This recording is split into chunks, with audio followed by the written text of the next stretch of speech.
주시는 하나님의 말씀 함께 봅니다. 마태복음 14장 13절서부터 21절까지의 말씀입니다. 마태복음 14장 13절부터 21절까지의 말씀입니다. 모두 자리에서 일어나서 하나님의 말씀 받습니다. 하나님의 말씀 들으시기 바랍니다. 예수께서 들으시고 배를 타고 떠나사 따로 빈들에 가시니 무리가 듣고 여러 고을로부터 걸어서 따라간지라. 예수께서 나오사 큰 무리를 보시고 불쌍히 여기사 그 중에 있는 병자를 고쳐 주시니라. 저녁이 되매 제자들이 나와 이르되 이곳은 빈들이요 때도 이미 저물었으니 무리를 보내어 마을에 들어가 먹을 것을 사 먹게 하소서. 예수께서 이르시되 갈 곳 없다. 너희가 먹을 것을 주라. 제자들이 이르되 여기 우리에게 있는 것은 떡 5개와 물고기 2마리뿐이니이다.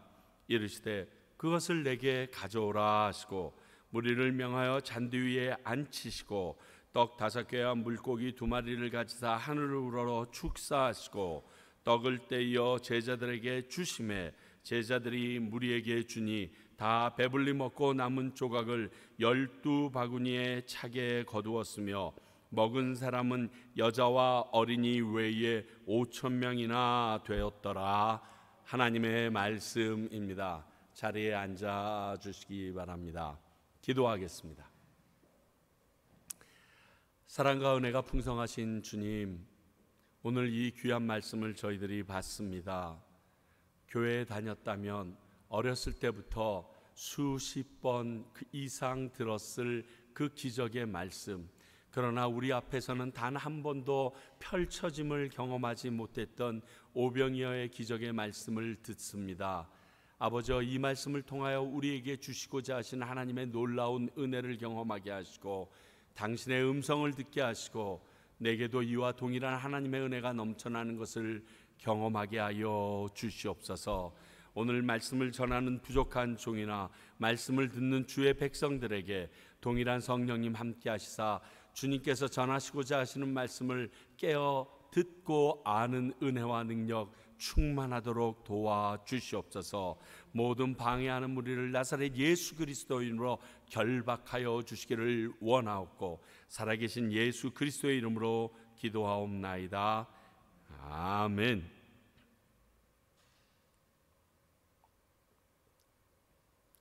오늘 이 말씀은 너무나 잘 아시는 말씀입니다.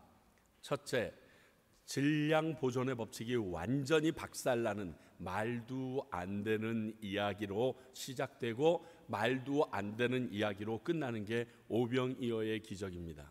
그래서 교회 다니는 그 누구나 이 오병이어의 기적은 한 번 이상씩 당연히 1년만 지나도 들어볼 수밖에 없는, 그러나 들으면서 제대로 마음에 하나도 남아있지 않는 본문이 오늘 본문이기도 합니다. 여러분 아마 이 본문을 수도 없이 읽었을 거예요. 왜냐하면요, 마태, 마가, 누가, 요한 4복음서에 공통적으로 실려있는 사건이 13개입니다. 그 중에서 기적은 단 한 가지, 예수님의 기적은 이 오병이어의 기적 단 한 가지밖에 없기 때문에 아마 분명히 많이 들으셨을 텐데 들으면 들을수록 가슴에 와서 닿지 않는 물이 포도주 된 것 이상의, 예수님이 무리를 걸으신 것 이상의 아주 딴 나라 이야기 같이 비춰지는 내용이 바로 오늘의 내용입니다. 그래서 제가 또 찾아봤더니 마태, 마가, 누가, 요한 4복음서에 있는데 요한복음에 한 80만 개의 한국어 설교가 있고요, 마태복음에 50만 개 이상의 한국어 설교가 있고요, 나머지 2군데 해서 모두 총합해서 160만 개 이상의 한국어 설교가 오병이어의 설교로 구글에 뜨더라고요. 그러니까 제가 뭐 별 뾰족하게 다른 소리 하겠습니까? 그 안에서 오늘 우리 교회 이 자리에 있는 우리에게 주시는 하나님의 음성을 좀 찾아 듣기를 원합니다.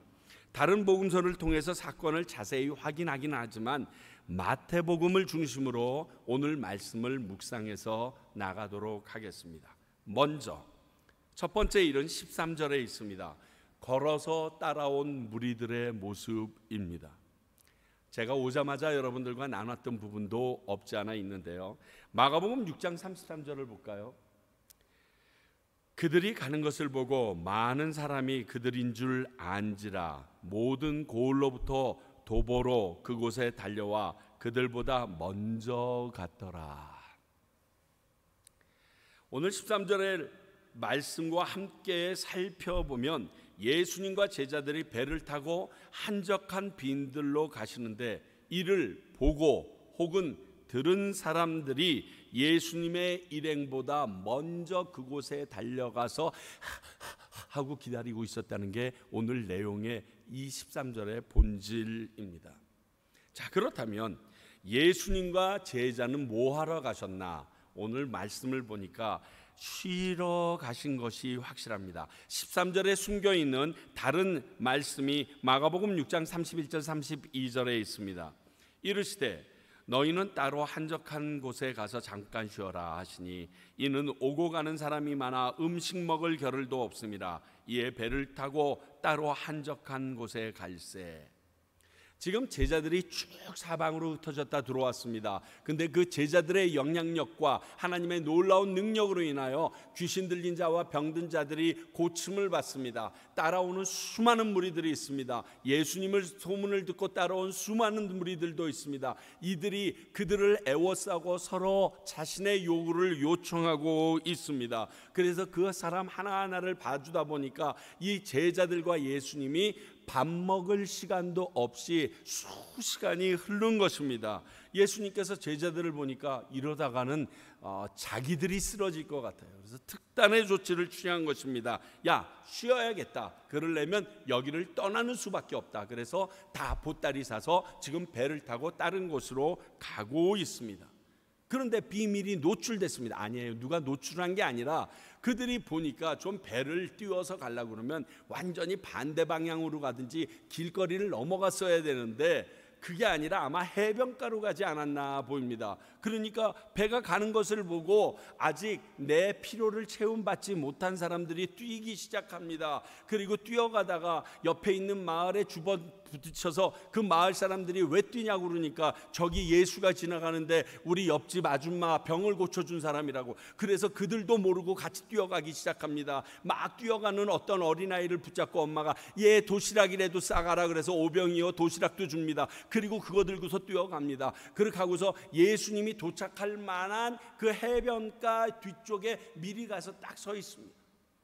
여러분, 이거 지저스라는 영화, 우리가 잘 알고 있는 지저스가 아니라 최근에 나온 지저스라는 영화를 보게 되면요, 이 장면이 아주 기가 막히게 묘사되어 있습니다. 제가 볼 때마다 이렇게 가슴이 벅차오르는 걸 느껴요. 왜냐하면 이렇게 배가 해변가에 닿으면 약간 둔덕이 있지 않습니까? 그러니까 둔덕 넘어 저쪽에는 사람이 보이지가 않습니다. 그러니까 배가 쫙 닿고 나서 예수님과 제자들이 이제 좀 쉴만하다 그러고 배에서 내려서 둔덕을 올라가는데 둔덕 너머에 수만 명의 사람들이 쫙 이 예수님과 제자들이 올 것을 기다리고 막 땀을 닦고들 기다리고 있습니다. 지금 그 상황이에요. 분명히 그랬죠. 예수님보다 먼저 갔어요. 이 일행보다 먼저 갔습니다. 어찌 보면요, 굉장히 짜증나는 순간이에요. 그렇잖아요. 나 쉬려고 왔는데 못 쉬게 생긴 거예요. 저 같은 경우에 이제 휴가라고 쉬려고 뭐 한국이나 미국에 가는데 설교 부탁받는 거랑 똑같아요. 이건 머리가 막 지진이 나거든요.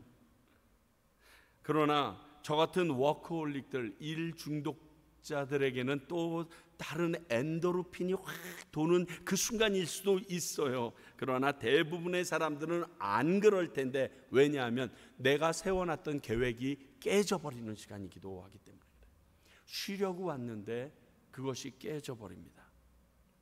자, 사랑하는 성도 여러분, 여기서 우리 하나 알아야 됩니다.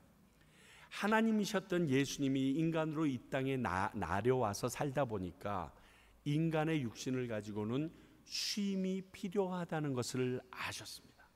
제자들을 딱 보시고 더 이상 갔다간 큰일 나겠다 느끼신 거예요. 예수님이 쉼이 필요하다 그러면 누구에게나 쉼이 필요합니다.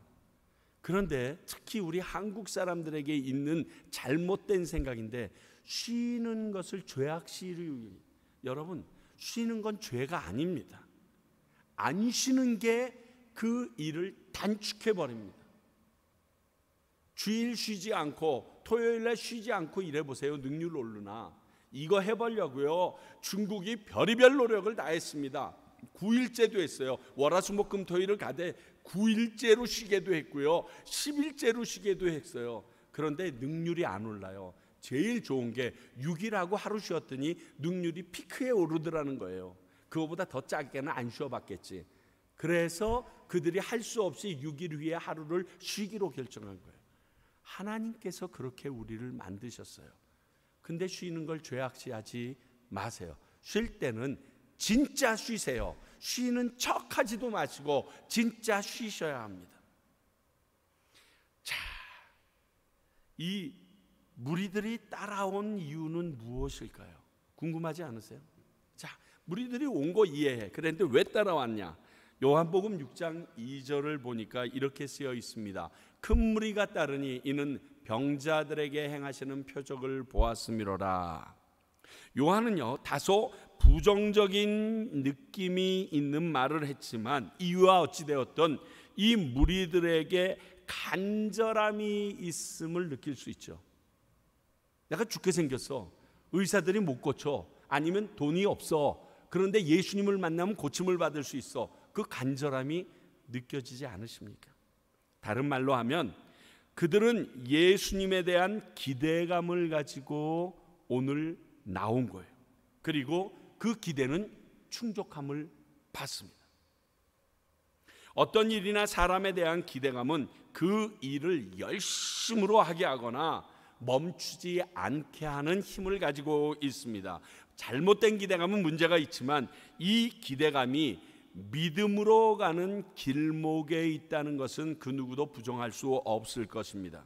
곧 예수님에 대한 믿음이 그들로 이 기대감을 가지고 이런 행동을 하게 만든 겁니다. 생각해 보십시오. 뭐 먹을 게 있다고 예수님이 배 타고 지나가는데 그거 따라잡겠다고 그 땀을 흘리면서 뛰어서 배 타고 가는, 순풍 맞으면서 배 타고 가는 그들을 쫓아서 뛰어가는 그들의 모습에 그 열정과 그 마음이 느껴지지 않으십니까? 나를 고쳐주실 것이다. 회복시키실 것이다. 나의 사랑하는 사람, 지금 내가 얻고 뛰는 이 사람, 내 어머니, 내 딸 고쳐주실 것이다. 그리고 그에게 놀라운 가르침을 들을 수 있을 것이다. 이러한 기대감으로 지금 이들은 그 앞에 섰다는 것입니다.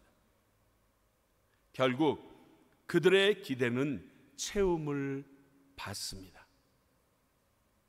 예수님은 그들의 기대, 아니 그들의 믿음에 반응하셨습니다. 지금까지 예수님이 믿음에 반응하셨듯이 오늘도 동일하게 반응하십니다. 치유하시고 회복되었던 것입니다.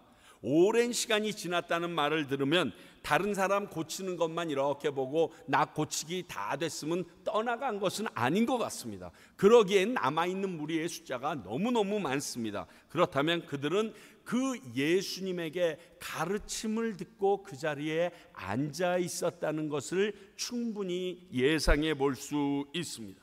그 가르침이 놀랍고 꿀송이보다 달아서 떠나기 싫었던 거죠.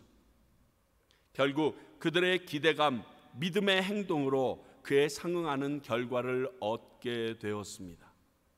여기서 우리 오늘 아침 스스로를 살펴보아야 합니다. 오늘 어떤 기대감과 어떤 예수님의 믿음을 가지고 교회에, 예배에 출석하셨습니까? 여러분, 어떠한 기대감을 가지고 오는 사람들은 딴짓을 못합니다. 예전에 어떤 교회 보니까 특별한 사물함이 있더라고요. 개개인의 이름이 적혀 있어요. 가족별로. 보니까 들어오면서 핸드폰을 다 넣고 들어오게 되어 있더라고요. 그리고 딱 잠그고서 가지고 들어오게 되어 있더라고요. 전 충분히 일리가 있다고 봐요. 하나님에게 집중하고 그분의 기대감을 가지고 있는지 없는지를 그거 하나만 봐도 충분히 알 수 있거든요. 여러분 자리에 앉아서 무엇을 먼저 생각하십니까? 오늘 교회 오셨습니다. 교회 올 때 가슴이 뛰었습니까? 오늘 가면 예수님이 나를 만나 주실 것이라는 기대감을 가지고 오셨습니까? 오늘 주님이 나에게 말씀하실 것이라는 생각하고 오셨습니까? 아니면 오늘도 주일이니까 가야 되겠다라는 생각으로 오셨습니까? 만약 그런 생각으로 오셨으면 여러분들이 오늘 예수님 만나는 것 자체가 기적입니다. 절대로 못 만날 것입니다. 그분이 만나주지 않으십니다. 그러니까 괜히 교회만 왔다 가신 거예요. 그러나 내가 그 주님을 오늘 꼭 만나야 되겠고, 그분의 음성을 들어야 되겠고, 오늘 모든 상황 가운데 나에게 말씀하실 그분이 기대되면서 왔다라면 이야기가 달라질 것입니다. 분명히 거기에 합당한 충족됨을 하나님은 분명히 허락하실 것입니다. 사랑하는 성도 여러분, 이 예수님에 대한 믿음이 오병이어의 기적까지 이끌어냈다라는 것을 아셔야 합니다. 우리가 오늘, 아니 매번 이런 기대감 없이 예배에 오셨다면 우리에게는 아무런 일도, 내 삶에는 전혀 변화가 없을 것은 당연합니다. 믿질 않았는데, 기대하지 않았는데 어떻게 무슨 일이 있겠습니까? 걸어서 따라온 무리들이 우리에게 주는 큰 교훈은, 그들은 예수님에 대한 너무나 큰 기대로 열심을 내었다는 거예요. 최선을 다했다는 거예요.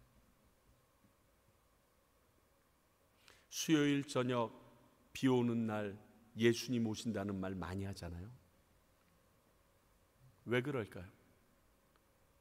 그때는 간절한 기대가 없으면 교회 안 나오거든요. 그렇잖아요. 만약 수요일 저녁 비 오는 날 저녁에 교회 오시는 분들에 한해서 선착순으로 10명에게 10,000불씩 드리겠습니다. 어떻게 될까요? 교회가 어떻게 될까요? 비 오는 날 수요일 날 저녁에 교회에 찾아오는 너희들을 내가 개인적으로 만나주겠다 예수님께서 말씀하신다면 여러분 어떠한 자세가 되시겠어요? 오늘 이 많은 무리들이 그들의 필요와 절실함이 있었지만 그 기대감 때문에 그 모든 것이, 아니 그 이상의 충족을 받습니다. 내가 원했던 것, 오병이어는 그들이 원했던 거 아니에요. 그 이상도 체험을 받게 하시는 하나님은 우리의 믿음에 반응하신다는 것 기억해야 합니다. 두 번째, 이 큰 무리들을 불쌍히 여기시는 예수님의 모습이 14절에서 나타납니다. 그들이 이렇게까지 달려서 예수님 앞에 나타난 모습을 보시고 그들이 달려온 이유를 예수님은 찾아내셨어요. 마가복음 6장 34절 보면 의지할 것 없는 무리들을 보신 예수님께서 불쌍히 여기신 것이에요. 예수께 나오사 큰 무리를 보시고 그 목자 없는 양 같음으로 인하여 불쌍히 여기사 이에 여러 가지로 가르치시더라. 기댈 목자가 없는 거야. 마음 둘 곳이 없는 그 많은 사람들을 봤습니다. 그저 예수님에게 고침 받겠다라는 그러한 욕망 같은 것을 가지고 온 것이 아니라 나는 아무에게도 비빌 언덕이 없습니다. 그래서 당신이 아니면 나는 아무것도 아닙니다라는 그 모습을 본 거예요. 수많은 성경학자들과 서기관들과 바리새인들과 사두개인들이 있음에도 불구하고 그들에게서 하나님의 말씀을 통하여 평안도 느끼지 못했고 하나님을 믿는 믿음의 마음도 일깨우지 못했던 그 무리들을 보시게 된 것입니다. 그런 그들에 대해 안타까움과 불쌍히 여기시는 마음이 오늘 표현된 것입니다. 아무에게도 마음 붙이지 못하는 애완견들 혹시 TV 드라마로나 무슨 그러한 다큐멘터리로 보신 적 있어요? 막 주인에게 버림받거나 아니면 학대받아서 도망치다가 그 겨우 구조된 그 강아지들, 처음에 그 누구에게도 마음을 주지 못해서 경계하고 물으려 그러고 도망가려고만 했던 그 모습, 이런 것이요 어린아이들에게도 있잖아요. 어린아이들 프로를 보다 그러면 똑같은 반응으로 누구에게도, 어머니에게도 아버지에게도 기대지 못해서 살아왔던 아이들의 모습이 그대로 드러남으로 인하여 그 TV를 보는 우리들의 가슴을 너무 짠하게 하는 경우가 있지 않습니까? 그런 사람을 보아도 이런 마음이 드는데, 바로 그 마음이 예수님에게 불쌍한 마음으로 드려졌다는 거예요. 저는요 요즘 시대를 사는 사람들에게 이런 모습을 여러 번 봅니다. 정말 마음 둘 데가 없나 봐요. 하루 종일 앉아서 게임하고 앉아있어요. 아니 프로게이머라면 모르겠어. 그걸로 먹고 산다면. 하루 종일 게임만 하고 있어요. 어디에 마음을 쓸 수가 없어요. 연예인에게 미쳐가지고요 뭐 여기 있다면 여기 가고, 여기서 칠레까지 날아가고 멕시코까지 날아가고 LA까지 뛰어가서 그 연예인 한번 보고 와요. So what? 보면 무슨 소망이 있는데, 어떠한 해결책이 있는데. 또 취미라면서요 정신없이 어떤 물건을 못 놓는 사람들이 있어요. 저도 허전하고 힘들 때 그 짓을 해봤거든요. 레코드판 모으는데요 너무너무 재밌는 거예요. 그것을 그날 많이 가지고 오면 내가 꼭 오늘 뭔가를 성공한 것 같아. 그리고 마음이 좀 평안해. 이사 올 때 그거 버리느라 죽는 줄 알았어요. 심지어는 외모에 치중합니다. 그래서 택시에서 내렸는데 아버지가 못 알아봐. 돈에 집착하는 모습들, 이 모든 모습이 다 똑같은 이유로 짠합니다. 마음 둘 데가 없는 모습입니다. 근데 혹자는요 우리들처럼 하나님에게 그리고 예수님에게 마음 두는 이 모습이 이와 동일한 모습으로 비춰진다라고 얘기할 텐데요, 그것은요 그들의 삶을 보면 얼마나 차이가 나는지 보여요. 왜? 이런 것은요 또 가라고 또 가래서 무엇인가 계속 열구해야 되지만, 예수 그리스도로 이렇게 미치고 기대감에 차 있는 사람은요 더 이상 모든 것에 족함을 느껴요. 그래서 삶이 달라요. 행동이 달라요. 말이 달라져요. 태도가 바뀌어요. 그거 아니어도요 조금 있다가 저기 가면 금방 드러나요. 아마 거기 가서 이럴 줄 알았으면 쟤 따라다닐 걸, 이따구 소리 나중에 하게 되어 있어요. 오늘 이 큰 무리들이 이 모습이 보였던 것이에요. 아무 데서도 기댈 곳을 찾지 못했던 무리들의 모습. 그리하여 예수님은 쉼을 포기하시고 사역하시기 시작합니다. 쉼을 포기하시고 사역하시는 예수님의 모습이 나옵니다. 이런 마음의 허전한 인생들을 보시고 먹을 겨를도 없어서 쉬려고 하셨던 것을 포기해 버리십니다. 이것이 예수님의 마음이십니다. 사랑과 자비의 마음이 아니면 불가능한 마음입니다. 우리도 이런 마음으로 나의 권리나 계획이 포기될 수 있었으면 좋겠습니다. 나의 안식과 편안함을 위해서는 시간과 물질 잘 냅니다. 근데 하나님의 마음으로 잃어버린 영혼이나 하나님의 사역을 위해서 몇 번이나 시간을 내시고 물질을 포기해 보셨나요? 권리를 포기해 보셨나요? 스스로에게 자문자답해 보십시오.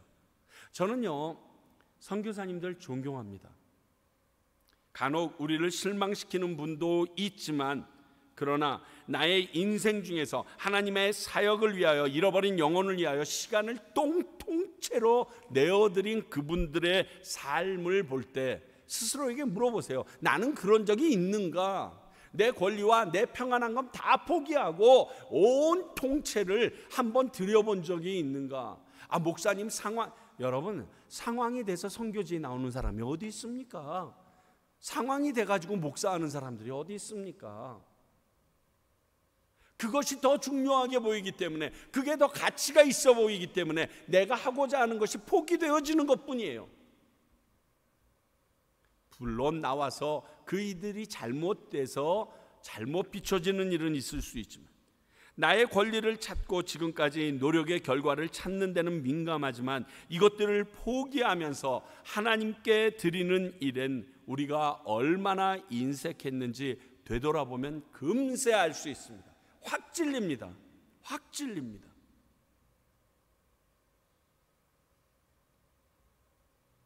비근한 예로 먹고 살기 위해서는 지각도 안 합니다.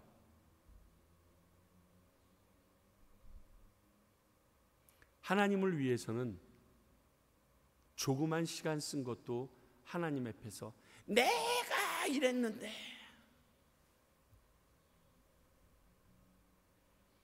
하나님 웃으십니다.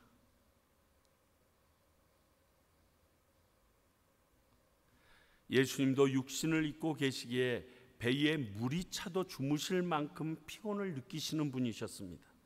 그래서 쉬고 싶으셨을 것입니다. 그러나 오늘은 쉼을 포기하시고 기댈 것이 없는 목자 없는 양 같은 무리들을 위하여 자신의 시간을 흔쾌히 내어주십니다.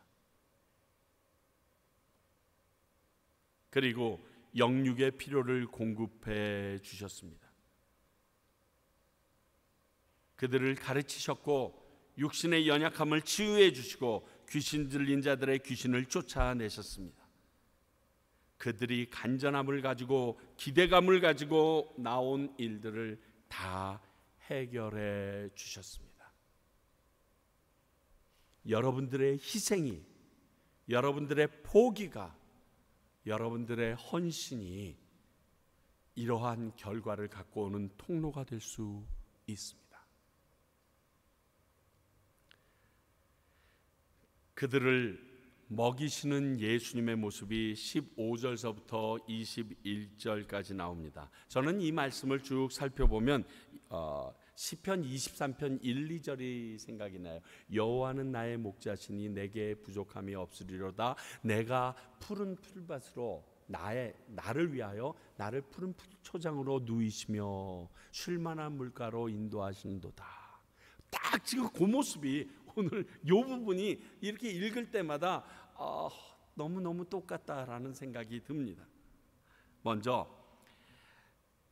제자들의 합리적인 제안에 불합리한 방법을 제안하시는 예수님의 모습이 15절 16절에서 나타납니다. 그렇죠? 자, 날이 저물렀어요. 사람이 너무 많은데 우리가 먹을 것을 해줄 수도 없네요. 국할 곳도 없고, 그거 다 하려면 200데나리온이나 되는 돈이 들어가는데 어떤 사람의 1년에 3분의 2, 약 7, 8개월의 월급이 쏟아부어도 이 사람들 다 못 먹일 텐데 안 되겠습니다. 빨리 마을로 돌려보내서 그곳에서 먹고 오게 하든지 먹으라고 합시다 라고 합리적인 것을 제안했습니다. 제자들이. 그랬더니 예수님이 그럽니다. 야, 걔네들 보낼 거 없어. 니들이 줘. 자, 요한복음 6장 6절을 보니까요, 이렇게 말씀하시면 친히 어떻게 하실지 아시고 빌립을 시험코자 하심이라. 물론 제자를 시험하고자 함이지만 합리적인 제안을 이렇게 받아치시는 예수님을 보면 답답함을 넘어서서 빡칩니다. 진짜 돌아버립니다. 아니 도대체 좀 말이 돼야지. 이게 아니 합리적으로 제안했으면 해결 방안 가능한 것으로 대답을 주셔야지. 아니 도저히 상식선 밖 아닙니까? 근데요 여러분, 기억할 게 하나 있는데, 우리가 기도해도 하나님이 이렇게 응답하실 때가 있어요. 가끔 나는 많은 걸 요구하는 게 아니야. 합리적인 거, 하나님 내가 정말 이렇게 해서 딱 요 정도만, 난 요거만 되면 된다니까. 그런데 세상의 방법이나 상식선에 맞지도 않는 이 얘기를 뻘떡, 하나님 이건 아니지. 지금 내가 이걸 얘기했는데 갑자기 얘가 왜 나와. 손을 얘기했는데 발이 나오면 안 되시지 주님. 이래서 우리가 기도하다가 그 응답되어진 것에 당혹하는 경우가 있습니다. 말씀을 주셨는데 내가 지금 주님 앞에 열심히 기도하고 있는데 엉뚱한 말씀이 나에게 계속 꽂힙니다. 이건 아니지 주님. 그래서 우리를 당황시킬 때가 있습니다. 그럴 때 여러분 기억하셔야 됩니다. 하나님의 계획과 뜻 그리고 그분의 시간의 계획이 있음을 믿고 기다리셔야 돼요. 오늘 그것을 보여줍니다. 만약 오늘 빌립과 제자들이 네 이럴 줄 알았어. 또라이야 때니까 에이 그러고서 다시 배 타고 돌아갔으면요. 그들은 아무 일도 보지 못했을 것이고 하나님의 그 놀라운 능력을 경험조차 못했을 거예요.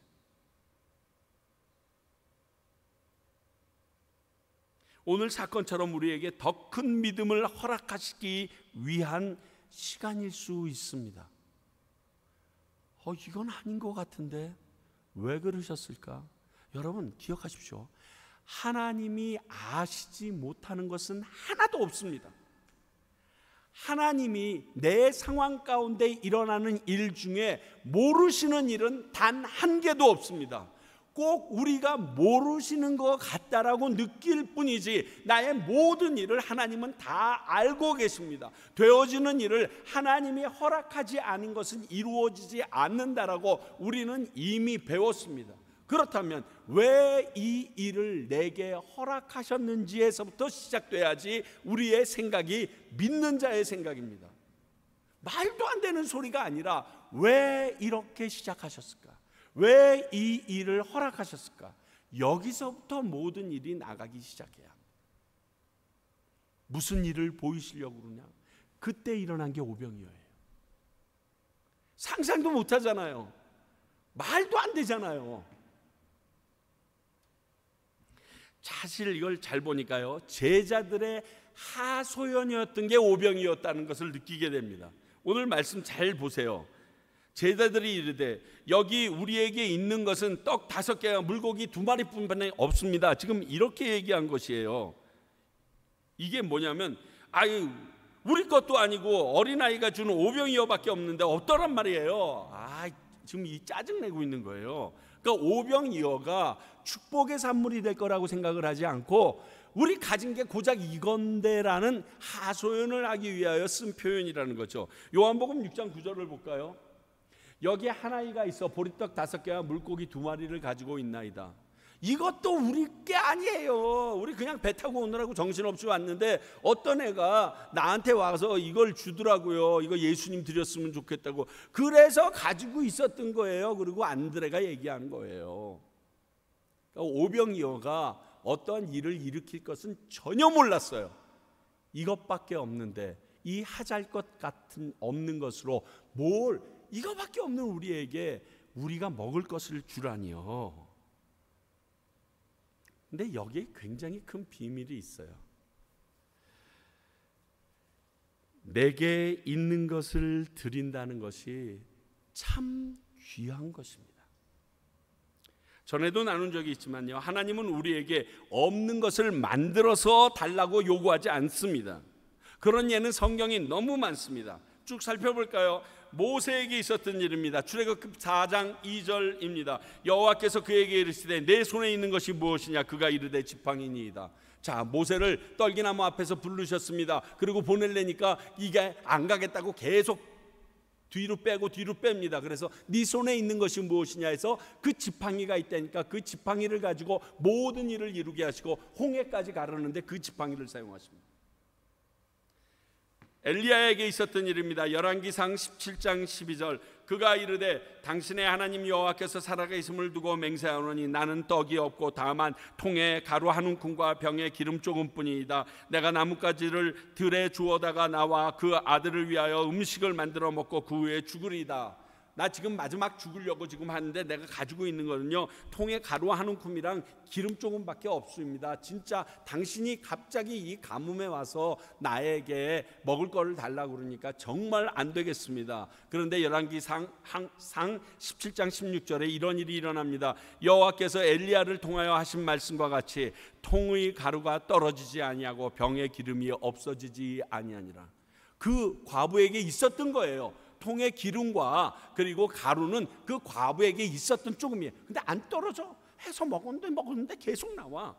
그 제자 엘리사에게도 기가 막힌 일이 일어납니다. 모든 선지자 제자가 죽고 나서 그 아내가 먹고 살기가 힘들어서 빚을 엄청 지게 됩니다.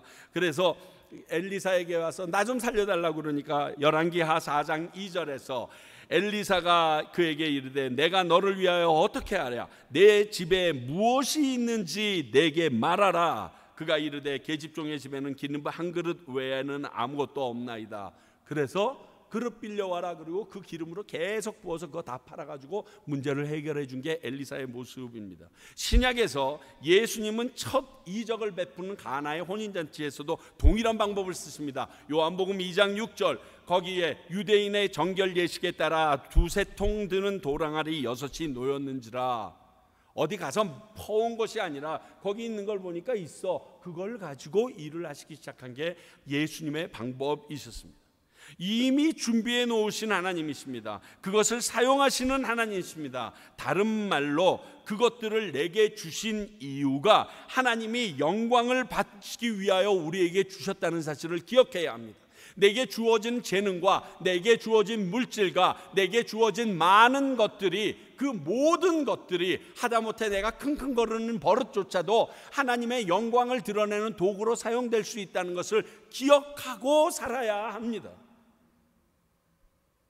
하나님은 그것을 써서 역사하시기 때문에요. 그런데 문제는 내게 주신 것도 드리기가 쉽지 않아요.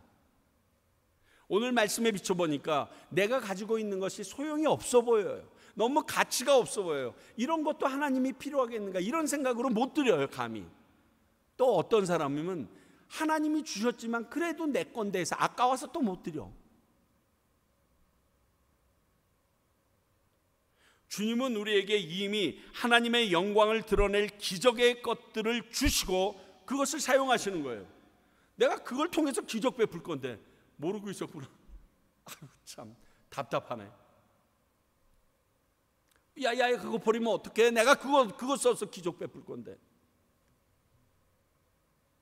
왜 그걸 포기해? 왜 그걸 포기해? 내가 너를 위하여 쓰려고 미리 오래전부터 너에게 주었던 건데. 이런 것들이 어마무지 많아요.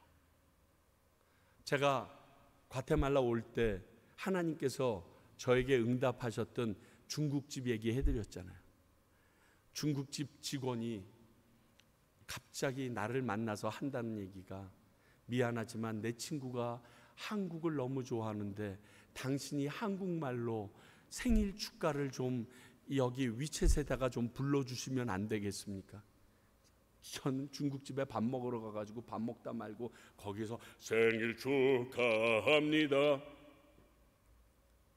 불러줬어요. 그랬더니 조금 있다 그분이 와서 어머, 내 친구가 너무 좋아합니다. 한국말로 자기 생일 축가를 불러줘서 우리 동네 근처에 있는 한국 사람을 찾을래야 찾을 수가 없거든요. 그때 그 종업원에게 저희 아내가 중국어 사형리와 복음을 전했습니다. 그리고 그분이 말씀하십니다. 유찬아, 너 과테말라 가도 네가 뭐 잘하는지 내가 다 알아. 네가 무엇을 가지고 있는지 내가 다 알아. 그거 쓸 거야. 그거 사용할 거야. 내게 없는 거 쓰지 않으세요. 내게 이미 갖고 있는 거 쓰시고 지금 그렇게 해오시는 것을 제가 두 눈으로 확인합니다. 내 결혼식에서 축가까지 부르면서 주례할 줄 누가 알았겠어요. 그 놀라운 일들을 통하여 또 사람들을 만나게 하시고 그들이 주님을 알게끔 해주시니까. 그런데 여기에 좀 더 강한 표현으로 내게 있는 전부를 드린 상황이라는 거예요. 오늘은. 자, 먼저 이 오병이어를 안드레에게 드린 어린아이의 심정은 어떨까요? 분명히 보니까 부모님은 같이 오지 않은 것 같아요. 부모님이 같이 왔으면 이 어린아이가 이것을 드리도록 부모님이 허락하지 않았을 것 같아요. 그런데 분명히 아까 말씀한 것처럼 막 뛰어가니까 야, 배고플 수 있어. 그러고서 어머니가 도시락 하나 싸줬어요. 보침 메고 지금 오다가 보니까 시간이 다 됐는데 예수님이 너무나 피곤해 보여요. 그러니까 안타까워서 어린아이가 안드레가 열심히 뛰어다니는데 옷자락을 잡아당깁니다. 아저씨, 저 예수님 너무 피곤하고 배고파 보이는데 이거 어떨까요? 거기서 한두 개 아나니아 삽비아라처럼 뺐을 것 같지는 않아요. 그런 생각도 못했을 거예요. 이거 예수님 드리세요. 여러분, 어린애들이 먹는 것을 포기하는 것은요, 생명을 포기하는 거라고 힘든 거 아세요? 제가 열심히 기도하고 있는데 조이가 여기 와서 빼빼로 줍디다. 빨리 받지 않고 뭐 자꾸만 눈 감고 있냐고. 근데 그 마음이 난 뭔지 알아요. 너무너무 드리고 싶은 거야. 저희 딸내미가 한국에서 2학년 1학기까지 다니다 왔어요. 근데 저희 사는 아파트에서 그 학교까지는 사실 한 정거장 정도의 거리예요. 걸어서 다닐 수 있는 거리기도 해요. 그러나 찻길을 두 개나 건너야 돼서 하나는 신호등, 하나는 육교를 건너야 돼서 조금 불안하기는 했는데 처음에는 열심히 버스를 타고 잘 다니는 것 같아요. 그래서 버스비로 500원짜리 하나를 이렇게 동전을 줍니다. 근데 언제부터 얘가 꾀가 생기기 시작했어. 그 500원을 그 버스를 안 타고 오면 아파트 입구에서 떡볶이를 사 먹을 수 있다라는 사실을 깨우친 거예요. 그러면서 친구들과 그 돈을 가지고 입구에서 떡볶이를 사 먹든가 아니면 볶기 같은 거를 해 먹고 싹 들어오는 그러한 일들이 시작됐는데 어느 날 육교 위를 건너가야 되는데 어떤 사람이 다리가 다쳐서 구걸을 하고 있는 거예요. 얼마나 갈등을 했겠어요. 그러다가 그 사람에게 주고 그냥 걸어옵니다. 들어오다 보니까 친구들은 전부 다 모여서 떡볶이를 먹는데 내 주머니에는 돈이 없어요. 못 먹습니다. 마음에 참 서운함이 가득해서 집에 들어와서 떡볶이 먹고 싶어 소리 외칩니다. 왜? 못 먹었어? 물어보니까 육교 위에 그 아저씨 너무 불쌍해서 주고 왔다는 거예요. 그 심정이에요. 그 심정. 내 것을 다 포기한 것. 마가복음 12장을 보면 전부를 드린 과부의 헌금이 나옵니다. 2렙돈밖에 안 되지만 가장 많은 헌금이라고 예수님은 말씀하셨어요. 마가복음 14장을 보면 300데나리온이나 나가는 옥합을 깨뜨린 여인이 나옵니다. 300데나리온이면요 한 사람이 1년치 한 푼도 안 쓰고 모아야 되는 돈입니다. 내가 시집갈 때 쓰려고 지참금으로 쓰려고 모아놓은 것을 예수님을 위하여 깨어서 그의 발에 머리에 붓고 발에 씻깁니다. 예수님은 이것을 나의 장례를 예비했다라고 말씀하셨습니다. 아마 그 여인을 하늘나라에 가서 만나게 되면 예수님의 장례를 가장 먼저 준비한 사람으로 가장 모든 사람들에게 칭찬받고 있을 거 의심하지 않습니다. 이런 자기 희생과 헌신으로 여러 사람에게 풍족한 나눔의 결과로 이어지는 모습을 봅니다. 요한복음 12장 24절 말씀하십니다. 내가 진실로 진실로 너희에게 이르노니 한 알의 밀이 땅에 떨어져 죽지 아니하면 한 알 그대로 있고 죽으면 많은 열매를 맺느니라. 이 모습은요 예수님께서 우리에게 보여주신 십자가 사건을 말합니다. 우리 예수님의 전부를 드린 결과 그의 이름을 믿는 모든 자들에게 영생과 구원의 길을 허락하신 논리와 똑같습니다. 사실 우리가 가지고 있는 것도 우리 것이 아닙니다. 전부 다 하나님에게로부터 받은 것인데 그걸 못 드려 합니다. 기억할 것은 예수님은 그것으로 일하셨다는 것입니다. 예수님은 그것으로 일하고 계십니다. 사람들을 자리에 앉히시고 하나님께 축사하시고 나누어 주시니까 그들이 배불리 먹게 됩니다. 내가 이미 너희에게 준 그것을 다시금 내게 돌리면 그것을 가지고 많은 이들에게 은혜와 사랑을 나누는 도구로 사용하겠다라고 말씀하고 계십니다. 우리의 희생과 헌신이 이런 결과를 가지고 온다는 것이 흥분되고 기쁘지 않으세요? 하나님이 주신 것인데 그것을 드려도 우리에게 또 상을 주시겠다라는 이 놀라운 찬스를 주신 하나님 감사하지 않으세요? 오늘 예수님은 큰 무리에게 배불리 먹을 양식을 이런 방법으로 공급해 주셨습니다. 마지막으로 하나만 더, 21절 보니까요, 남은 조각을 다 거두시게 하네요. 요한복음 6장 12절은 이렇게 기록합니다. 그들이 배부른 후에 예수께서 제자들에게 이르시되 남은 조각을 거두고 버리는 것이 없게 하라 하시므로. 배불리 먹은 제자들에게는 남은 조각을 거두라고 하십니다. 분명히 이는 목적을 가지고 말씀하신 것입니다. 예수님께서는요, 풍부함이 가져오는 낭비를 아시고 계신 분이셨습니다. 남은 것을 버리지 못하게 하십니다. 사실 제자들은 봤어요. 예수님이 축사 한 번만 더 하시면 또 수만 명 먹을 음식이 막 쏟아져 나옵니다. 그것을 아는 사람이라면 지금 남아있는 것의 가치를 중요하게 여기지 않을 게 뻔합니다. 그렇죠? 풍요로울 때, 여러분, 그 풍요로울 때는 펑펑 돼요, 사람이. 그러니까 풍요 속에 낭비가 가증되는 것을 아세요. 아, 얘네들이 이 모습을 보고서 저 남은 것들을 포기해버리겠구나. 그런데 그것은 바른 일이 아닌데, 근데 부족하면요, 여러분 옛날에 우리 몽당 연필까지도 볼펜에 꽂아서 쓰셨던 거 기억나세요? 버리는 게 없거든요. 풍요로움을 주신 분은 하나님이십니다. 나의 능력도 노력도 아닙니다. 그러므로 나는 풍요 이전이나 이후나 아무런 변화가 없습니다. 그러므로 아끼는 게 지극히 당연합니다. 나와 연관 있는 게 아니에요. 하나님과 연관 있는 거예요. 하나님의 능력과 연관 있는 거지, 나는 그저 얻어 쓰는 놈이에요. 받아 쓰는 놈이에요. 여러분, 베품과 낭비의 차이점 아십니까? 낭비는 무엇을 정도 넘게 마구 쓰는 거, 헛되이 헤프게 쓰는 것, 이렇게 써 있더라고요. 베품이라는 것은요, 마련하여 누리게 하다, 남에게 일이나 돈을 도와주어 혜택을 받게 하는, 남에게 도움을 주는 행동을 베품이라고 말한다. 이렇게 국어사전은 정의하고 있더라고요. 그렇습니다. 나를 위한 씀씀이인지 남을 위해 씀씀이인지가 결정적인 차이입니다. 그래서 베품은 귀한 것이고 장려해야 하는 일이지만 낭비는 바르지 못한 것입니다.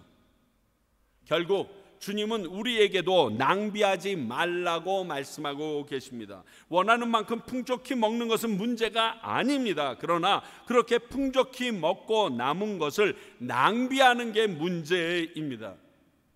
이러한 능력을 가지고 계신 예수님께서 버려지는 음식이 없게 하시려고 제자들에게 오늘과 같은 명령을 하셨습니다. 하물며 이런 능력도 없는 나 같은 놈이 낭비하는 것은 바르지 않죠. 그렇다고 우리 보고 구두쇠처럼 살라는 말 아닙니다. 저는 저희 교회가 넘치게 풍요하기를 원합니다. 그러나 우리 교회만을 위하여 그 풍요를 누리고 싶지는 않습니다.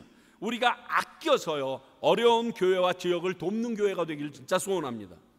아니, 우리는 좀 부족해도 다른 교회를 위해서 퍼주는 교회가 좀 되었으면 좋겠습니다. 이러기 위해서는 낭비하지 말고 아껴야 합니다. 교회 표를 누가 좀 써줬으면 좋겠어. 아껴서 남주자, 교회 팔아 남주자, 뭐 이런 거. 한번 그런 교회, 평강교회가 되면 안 될까요? 우리 교회 팔아서 선교지에 교회 세우자, 뭐 이런 거.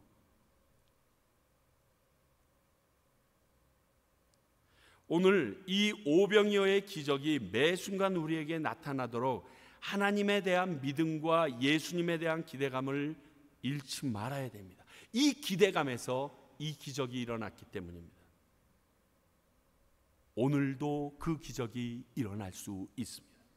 그리고 내게 이미 주신 것들이 하나님의 기적의 마중물이 되는 것을 기억해야 합니다. 기꺼이 모두 드릴 수 있는 마음의 준비가 되어야 합니다. 그걸 써서 하나님은 또 다른 기적을 일으키시니까. 우리에게 주신 것들을 아끼고 나눔으로 모두가 풍요롭게 되는 통로가 된다는 것을 기억하고 사셔야 됩니다. 결국 이 오병이어와 같은 기적은 오늘도 우리 가운데 있을 수 있는 일임을 믿고 살아가는 저와 여러분이 되셔야 합니다. 기도하겠습니다. 하나님 아버지, 오늘 오병이어의 기적을 통하여 저희들의 자신을 다시금 돌아보게 하시고 생각하게 하셨습니다. 내가 오늘 교회에 왜 나왔는지, 기대감은 가지고 나왔는지, 그냥 나오는 것이어서 아무 생각 없이 왔다 가는 건 아닌지, 그러면 우리 안에 놀라운 기적은, 하나님의 베품은 일어날 수 없는데, 뿐만이 아니라 오병이어의 기적이 피상적인 것이 아니라 우리들이 가진 것을 통하여 하나님께서 지금 이 시대에도 이루어 주실 수 있다는 것을 확인했는데, 제발 믿고 살아가는 저희들 되게 하여 주시옵소서. 예수님 이름으로 기도합니다.